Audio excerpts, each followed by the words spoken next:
پاکستان میں judicial system میں ایک بحرانی کیفیت پیدا ہو چکی ہے، اس کے حوالے سے ناظرین یہ سمجھنے کی بہت ضرورت ہے کہ جوڈیشل ایکٹیویزم، جوڈیشل اسٹیبلشمنٹ کا کیا مسئلہ ہے۔ یہ آپ کے سامنے تاریخ ہے، اس میں ہم خیال بینچ آئے، آئین کو ری رائٹ کیا گیا، ایک ہی ایشو پر دو فیصلے آئے سپریم کورٹ کے ہی، اور آپ یہ پاکستان کی تاریخ دیکھیے، اس میں جو بھی وہ کہتے ہیں کہ انصاف کا قتل جتنا بھی ہوا ہے وہ عدالت میں ہوا ہے، مرتضیٰ سولنگی صاحب، ناظرین انہوں نے کیا کہنا ہے ہم خود گواہ ہیں۔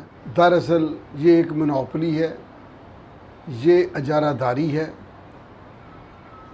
یہ حکومت کرتے ہیں، یہ آئین سے تجاوز کیا، آئین ری رائٹ کرتے ہیں۔ پاکستان کی جوڈیشری کی بات کر رہا ہوں، انتہائی ضروری ہیں آئینی عدالتیں، تاکہ آئین سے متعلقہ فیصلے آئینی عدالتیں کیا کریں۔ اس پر اتنا کوحرام مچانے کی کیا ضرورت ہے؟ صرف اس لیے کہ اب جو بھی آئینی کیس ہوتا ہے اس میں حکومتوں کو اکاموڈیٹ کرتی ہے، اسٹیبلشمنٹ سیکیورٹی فورسز کو اکاموڈیٹ کرتی ہے، اور اس کے بدلے میں اقتدار میں حصہ مانگتی رہی ہے جوڈیشری۔ ناظرین آپ یہ دیکھیے کہ ان کے جسٹس اکرم کے بیٹے جسٹس ملک عبدالقیوم، جسٹس نسیم حسن شاہ کے داماد جسٹس کھوسا، جسٹس ثاقب نثار کو خالد انور ایڈوکیٹ صاحب کی سفارش پر میاں نواز شریف نے جسٹس بنایا۔ انہوں نے خالد انور صاحب کے داماد کو، منیب اختر جن کا نام ہے، یا منیب اختر جو بھی وہ لکھتے ہیں، ان کو ہائی کورٹ سے سپریم کورٹ میں ایلیویٹ کیا۔ تو یہ ایک سینڈیکیٹ ہے، یہ ایک آپ یوں سمجھیے کہ ایک الگ سے حکومتی اسٹیبلشمنٹ تمام اختیارات سے بالا تر ہو کر، میں یہاں پر نام نہیں لینا چاہتا، میں ایک جج صاحب کو جانتا ہوں کہ وہ کن کن کے دفتر سے جج ہوئے ہیں، اور مزاج ان کا مزاج ساری دنیا کے سامنے ہے۔ بہت دیر تو یہ ریمارکس پہ ہی گزارے کرتے رہے۔ آپ نے جسٹس کھوسا کا میاں نواز شریف کے پاناما کیس میں سنا ہوگا کہ ایسا فیصلہ دیں گے جو لوگ 20 سال یاد رکھیں گے۔ کیس سنا نہیں ابھی تو فیصلہ ذہن میں آپ کے آ گیا۔ ناظرین یہ ایک پکچر ہے، میرے ایک دوست دبئی میں ہی ملے تو ملتے کے ساتھ ہی کہتے ہیں کہ آپ بتائیں جو پی ٹی آئی کے جج صاحبان ہیں یہ کیا کامیاب ہو جائیں گے؟ میں نے کہا پی ٹی آئی کے جج صاحب؟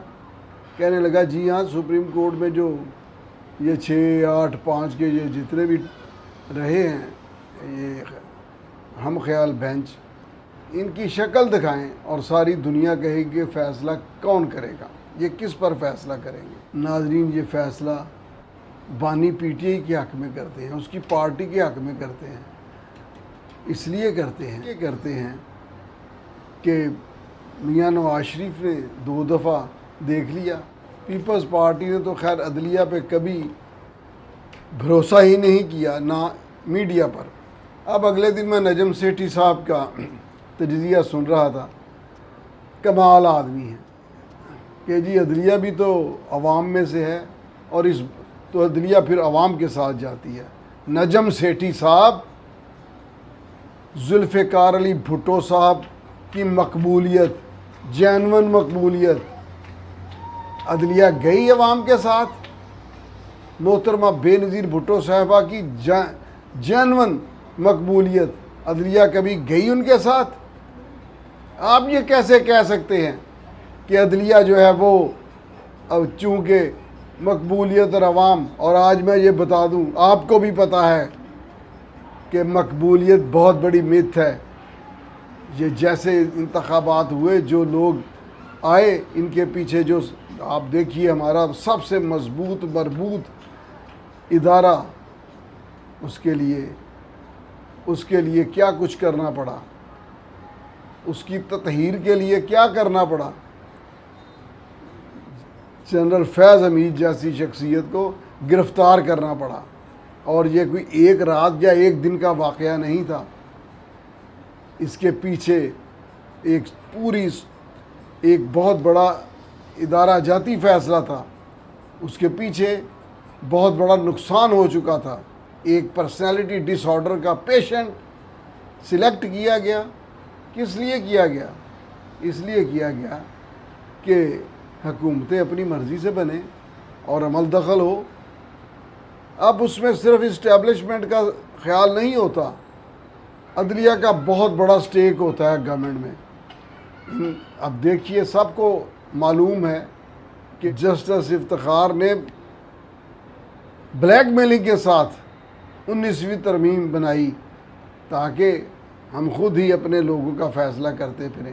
امریکہ میں جج کی تقرری پریزیڈنٹ کرتا ہے کانگریس کے ریکمنڈیشن پر، اور اس کا مواخذہ بھی کانگریس میں ہی ہوتا ہے۔ میری ایک کل بہنوں جیسی ہیں، وہ امریکہ میں ہوتی ہیں، تو جب ٹرمپ کا مسئلہ تھا، احتجاجی معاملہ شروع ہوا، تو اس نے کہا کہ آصف بھائی سے ججز بھرتی کیے تھے، یعنی اس کے ٹینیور میں آگے لوگوں کا، نئے ججوں کا تقرر ہونا، تو کہنے لگی کہ یہ نہ ہو کہ یہ عدلیہ کی وجہ سے۔ میں نے کہا وہ عدلیہ امریکہ کی عدلیہ ہے، ٹرمپ کی عدلیہ نہیں ہے۔ تو یہاں پر کیا پیاز بیچنے والے کو نہیں پتہ کہ یہ ججز بندیال صاحب ہوں اور کوئی بھی ہو، یہ جو جتنے موجودہ ہیں، پھر دیکھیے پکچر، آپ بتائیے یہ کس کے حق میں فیصلہ کریں گے؟ کیا پریشانی ہے ان کو اگر آئینی عدالتیں بن جائیں؟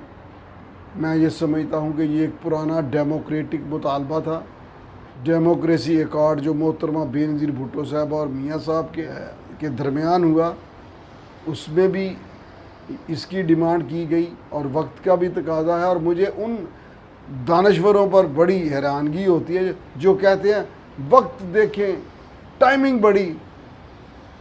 ساری دنیا میں آئین میں تبدیلی، آئین میں امینڈمنٹ، قانون سازی ضرورت کے تحت ہوتی ہے، مفاد عامہ کے تحت ہوتی ہے۔